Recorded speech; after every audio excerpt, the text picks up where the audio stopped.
You know that moment when you open your fridge, spot last night's dinner, and think, I'll just heat this up and call it a meal. We've all been there. It's quick, it's easy, and it feels like a no-brainer.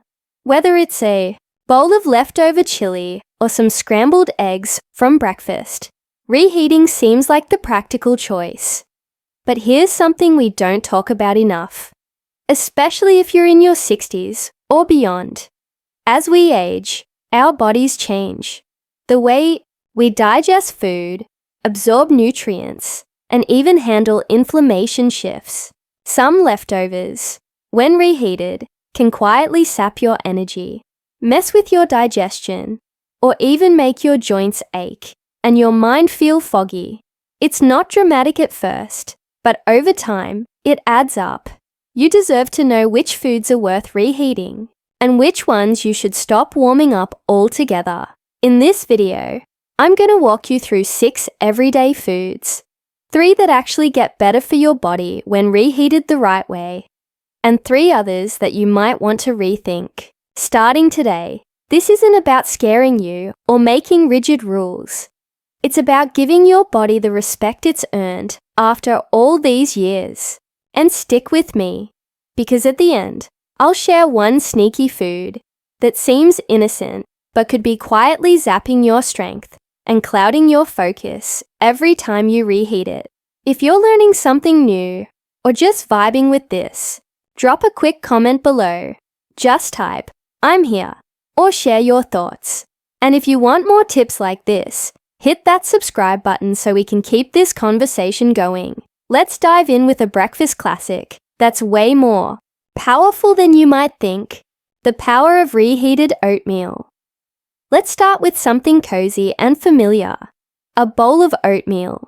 For a lot of us, oatmeal is like a warm hug in the morning. Maybe it takes you back to your mom's kitchen, or those quiet mornings when life felt a little simpler. But here's the cool part. When you cook oatmeal, let it cool and reheat it the next day. It doesn't just stay good, it actually gets better for your body, especially if you're over 60, when digestion, blood sugar, and energy levels start to need a little extra TLC. Here's why. When cooked oats cool down, their starches go through a transformation. They turn into something called resistant starch. Don't let the fancy name throw you off. It's just a type of carb that doesn't break down quickly in your stomach. Instead, it travels to your large intestine, where it feeds the good bacteria in your gut.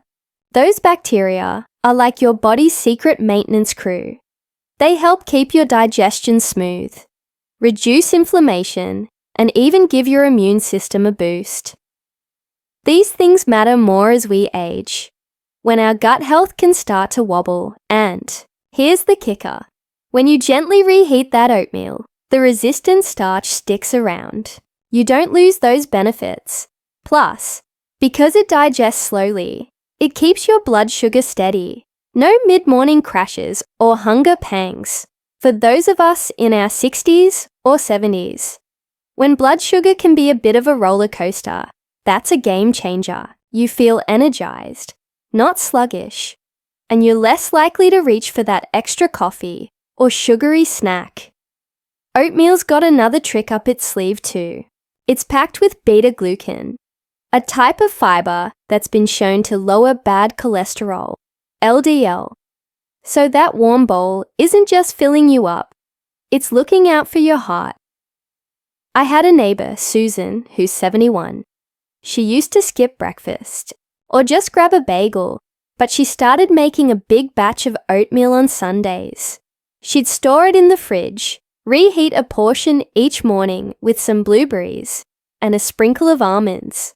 A month later, she told me, "I don't feel like I'm dragging by 10 a.m. anymore, and my doctor said my cholesterol's looking better." Small changes, big impact. Here's a quick tip. Don't nuke your oatmeal on high in the microwave. It can dry it out and mess with the texture. Warm it up slowly on the stove, or use a low microwave setting with a splash of water or milk too. Keep it creamy. Toss in some cinnamon or berries for extra antioxidants. your gut, your energy, and even your mood will thank you. The magic of reheated vegetable soup. Now, let's move on to something that feels like it nourishes your soul as much as your body. A bowl of vegetable soup. There's something about soup that's just comforting. Maybe it's the way it warms you up on a chilly afternoon or reminds you of family dinners from years ago. But here's the secret. When you reheat vegetable soup the right way, it doesn't just taste better. It actually becomes more nutritious, especially for aging bodies. When you cook a pot of soup with veggies like carrots, zucchini, spinach, or leeks, the heat and broth start breaking down the cell walls of those vegetables. That makes their nutrients, like vitamins, minerals, and antioxidants, more available to your body. And when you let that soup sit in the fridge overnight and reheat it gently, those nutrients become even easier for your body to absorb. This is huge because as we get older, our digestive systems aren't as efficient at pulling nutrients from food. So, reheated soup is like giving your body a head start. Plus, soup is mostly water, which helps with hydration. If you've ever dealt with low energy, stiff joints, or constipation, staying hydrated is key, and soup makes it easy. Studies like ones published in the Journal of Gerontology have shown that vegetable-based soups can reduce inflammation and even improve appetite in older adults, something many of us struggle with as we age. Add in ingredients like turmeric, ginger, or garlic, and you're giving your joints and immune system an extra boost. I met a woman named Linda at a community center last year. She was 75 and said she'd stopped enjoying food after her kids moved out. Cooking felt like too much effort. But when she started making a big pot of veggie soup on weekends, loaded with lentils, kale, and a pinch of turmeric, she noticed a difference. I feel lighter, she said. My joints don't creak as much. And I actually look forward to eating again. She'd reheat a bowl for lunch, and it was like a little ritual that brought her comfort and energy.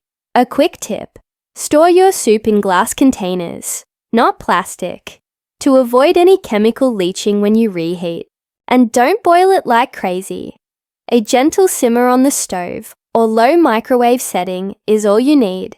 That way, you keep the nutrients intact and the flavors rich. It's like giving your body a warm, nourishing hug.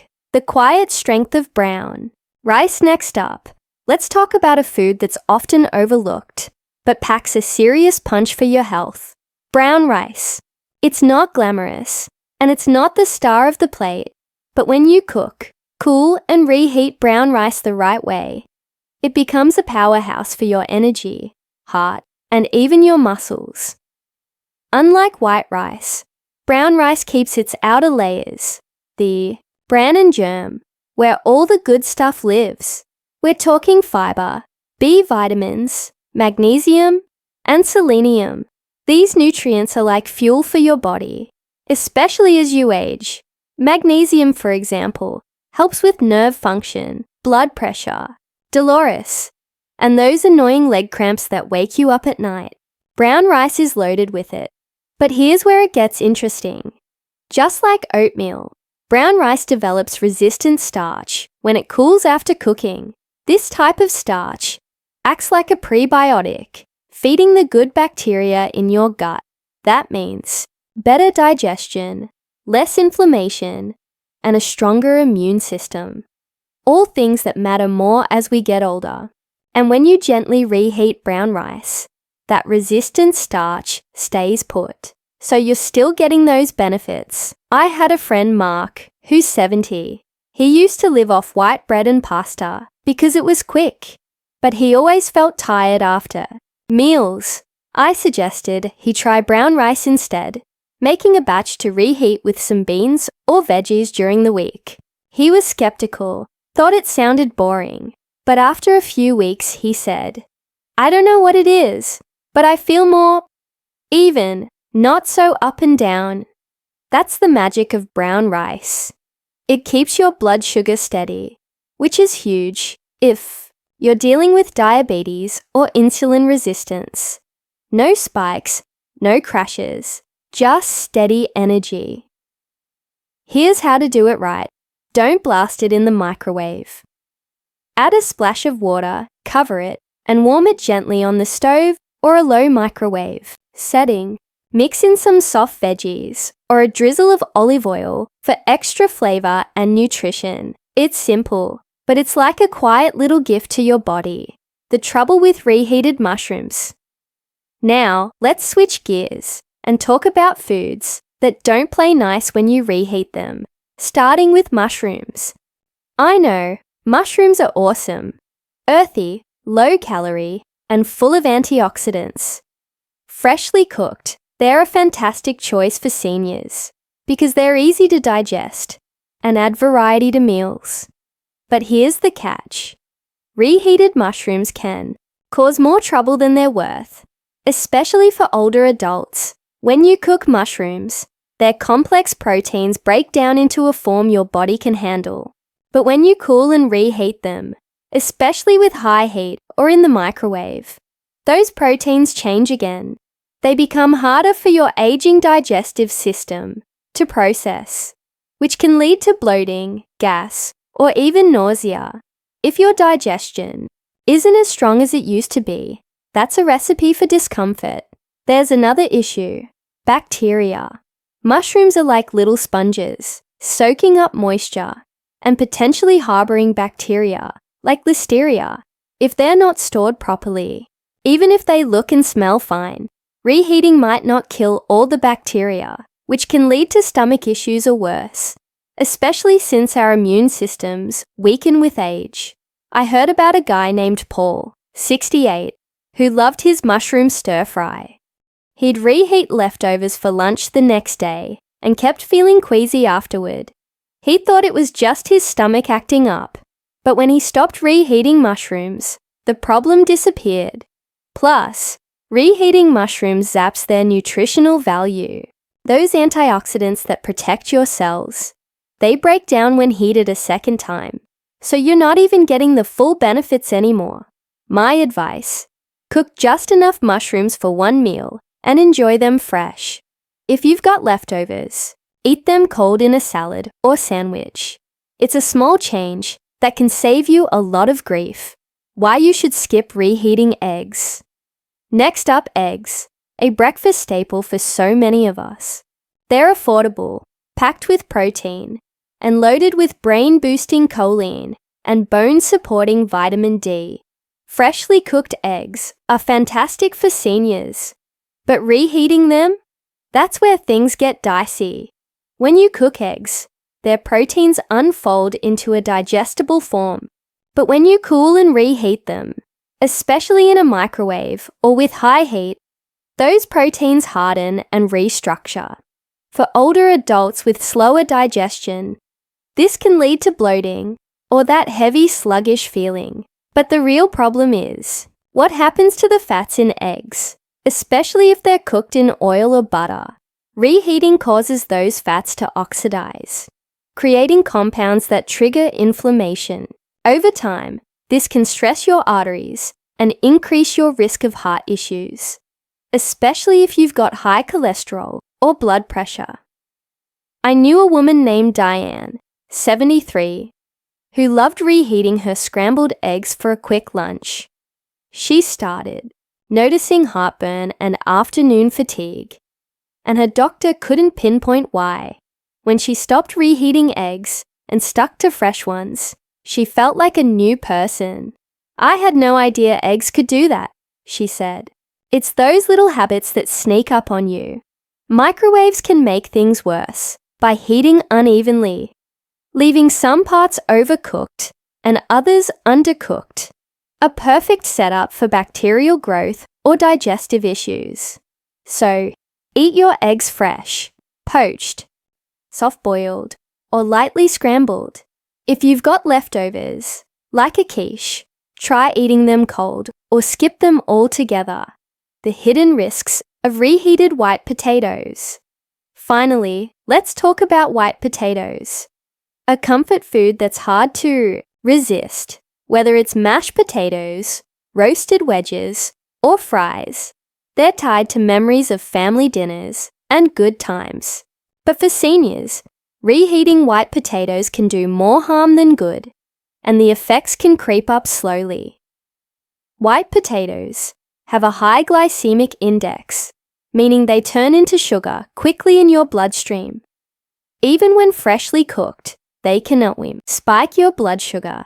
But when you cool and reheat them, especially with butter or oil, their starches change in a way that can increase insulin resistance and inflammation. For older adults whose bodies are less efficient at managing blood sugar, this can lead to fatigue, brain fog, or even worsening joint pain. Over time, those spikes can strain your nerves and blood vessels. I met a guy named Frank, 67, who loved reheating leftover mashed potatoes for lunch. He'd feel groggy and achy afterward, but never connected the dots. When he switched to sweet potatoes or quinoa, he said, "I feel sharper and my hips don't hurt as much." It was like night and day. Another issue: reheating potatoes in plastic containers can release chemicals like BPA, which have been linked to heart and hormone problems. And unlike sweet potatoes, white potatoes don't offer much in the way of antioxidants or fiber. They fill you up, but they don't fuel you up. So, enjoy potatoes fresh and in moderation, paired with protein or fiber to slow the sugar spike. If you've got leftovers, maybe skip reheating them and opt for something that loves your body back. The takeaway: your food choices matter, especially as you age. Reheated oatmeal, vegetable soup, and brown rice can nourish your body, support your digestion, and keep your energy steady. But foods like mushrooms, eggs, and white potatoes, they can quietly work against you when reheated, causing digestive issues, inflammation, or fatigue. And that sneaky food I mentioned earlier, white potatoes, they seem harmless, but reheating them can mess with your blood sugar, joints, and focus in ways you might not expect. It's not about being perfect. It's about making small intentional choices that add up. So, next time you open the fridge, think twice about what you're reheating. Choose foods that give back to your body. If this resonated with you, drop a comment below. Let me know what you think or share your favorite leftover tips. And don't forget to subscribe for more practical ways to feel your best as you age. Here's to growing older with strength and clarity, one bite at a time.